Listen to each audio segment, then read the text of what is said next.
লাচ্ছা সেমাই আমার বাসায় কারোই পছন্দ ছিল না। যখন থেকে হচ্ছে এভাবে স্পেশাল করে বানিয়ে সবাইকে খাইয়েছি, সবাই তো এটার ফ্যান হয়ে গিয়েছে।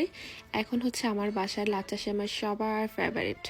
তো যাই হোক, একটি প্যানে আমি এখানে 2 চামচ ঘি নিয়ে নিলাম। ঘিটা যখন গরম হয়ে আসছে, আমি এখানে হচ্ছে 200 গ্রামের একটি লাচ্ছা সেমাই নিলাম, আর এখান থেকে হচ্ছে আমি 150 গ্রাম দিয়ে দিলাম।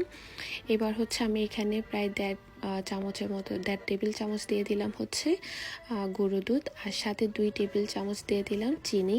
এবার হচ্ছে এটাকে নেড়ে চেড়ে মিক্স করে নিচ্ছি। মিক্স করা হয়ে গেলে যখন দেখবেন কালারটা চেঞ্জ হয়ে আসছে, আমি এটাকে চুলা থেকে নামিয়ে নিচ্ছি। অল্প করে হচ্ছে আমি প্যানে রেখে দিচ্ছি, আর এখানে হচ্ছে আমি রেড ফুড কালারটা দিয়ে দিচ্ছি। এটা হচ্ছে পুরোপুরি অপশনাল, আপনারা চাইলে এভাবে নামিয়ে নিতে পারবেন। ফুড কালার দিতে ইচ্ছা না করলে, এটা জাস্ট দেখা সৌন্দর্যের জন্য আমি একটু ফুড কালার মিক্স করে এটাকে 1-2 মিনিটের জন্য ভেজে একপাশে রেখে দিলাম। এখন হচ্ছে আমি একটি সার্ভিং ডিশে লাচ্ছা সেমাই প্রায় অর্ধেকটা দিয়ে দিলাম, আর এটাকে হচ্ছে সমান করে নিচ্ছি। সমান করা হয়ে গেলে এটাকে একপাশে রেখে আমি একটি প্যানে এখানে হচ্ছে 2 কাপ লিকুইড মিল্ক নিয়ে নিলাম। আমি কিন্তু চুলার আঁচ এখনও জ্বালাইনি। সাথে দিয়ে দিচ্ছি 1 table spoon cornflour, 1/3 cup fresh milk. এখানে আরও দিয়ে দিচ্ছি 1 টেবিল স্পুন কাস্টার্ড পাউডার, আর দিয়ে দিচ্ছি 2 টেবিল চামচ গুঁড়া দুধ, আর দিয়ে দিচ্ছি হচ্ছে কনডেন্স মিল্ক। এর পরিবর্তে আপনারা চিনি ইউজ করতে পারেন, বাট কনডেন্স মিল্ক দিলে এটা হচ্ছে অনেক বেশি ক্রিমি হবে, খেতে বেশি ভালো লাগবে। ট্রাই করবেন কনডেন্স মিল্ক দিয়ে হচ্ছে এই রেসিপিটি করার জন্য। এবার চুলার আঁচ জ্বালানোর আগে সব কিছু খুব ভালোভাবে একটি হ্যান্ড উইক্স দিয়ে মিক্স করে নিতে হবে।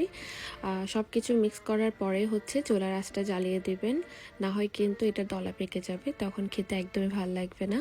তো এখন চুলার আঁচটা জ্বালিয়ে এটাকে হচ্ছে নেড়ে চেড়ে ঘন করে নিতে হবে। নাড়াচাড়া বন্ধ করা যাবে না, নাড়াচাড়া বন্ধ করলে কিন্তু নিচে পোড়া লেগে যাবে। তো চুলার আঁচটা মিডিয়াম করে এটাকে নেড়ে চেড়ে ঘন করে নেবেন।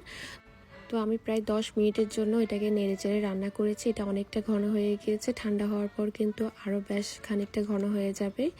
এবার হচ্ছে আমি সেমাইয়ের উপর গরম অবস্থায় এটাকে ঢেলে দিচ্ছি।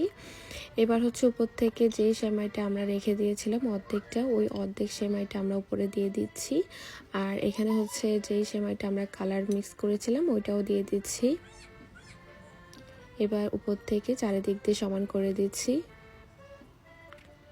এটা কিন্তু খুব সুন্দর একটি লেয়ার হয়, লেয়ারটা দেখেই হচ্ছে বুঝতে পারছেন এটা কিন্তু ভেতরে ক্রিম থাকবে, উপরে ক্রিস্পি সেমাই, আর নিচের সেমাইটা একটু নরম হবে আর কি। আর এখন হচ্ছে উপরে আমি কিছু কিশমিশ আর হচ্ছে বাদাম দিয়ে দিলাম। এখন হচ্ছে আমি এটাকে ফ্রিজে রেখে দিব প্রায় 3 ঘন্টার জন্য, যাতে খুব সুন্দর করে এটা সেট হয়ে আসে। আর এটা ঠান্ডা ঠান্ডা খেতে অনেক বেশি ভালো লাগে। আপনারা মেহমান আসার আগের দিন রাতে আপনারা বানিয়ে ফ্রিজে রেখে দিতে পারবেন, মেহমান আসলে জাস্ট আপনারা সার্ভ করে নেবেন। দেখবেন মেহমান খেয়ে আপনার প্রশংসায় পঞ্চমুখ হয়ে যাবে, কারণ এটা খেতে অনেক বেশি মজা হয়। তো যাই হোক, বাসায়ও কিন্তু আপনারা এটা বানিয়ে নিতে পারবেন, বাচ্চারাও খেয়ে অনেক বেশি খুশি হবে। বাচ্চা বুড়া সবাই দেখবেন অনেক বেশি পছন্দ করবে। আর আশা করি আজকের রেসিপিটা আপনাদের ভালো লেগেছে। যদি ভালো লেগে থাকে তাহলে কমেন্টে জানাবেন। সবাই অনেক বেশি ভালো থাকবেন, সুস্থ থাকবেন, আমাদের জন্য দোয়া করবেন। আল্লাহ হাফিজ।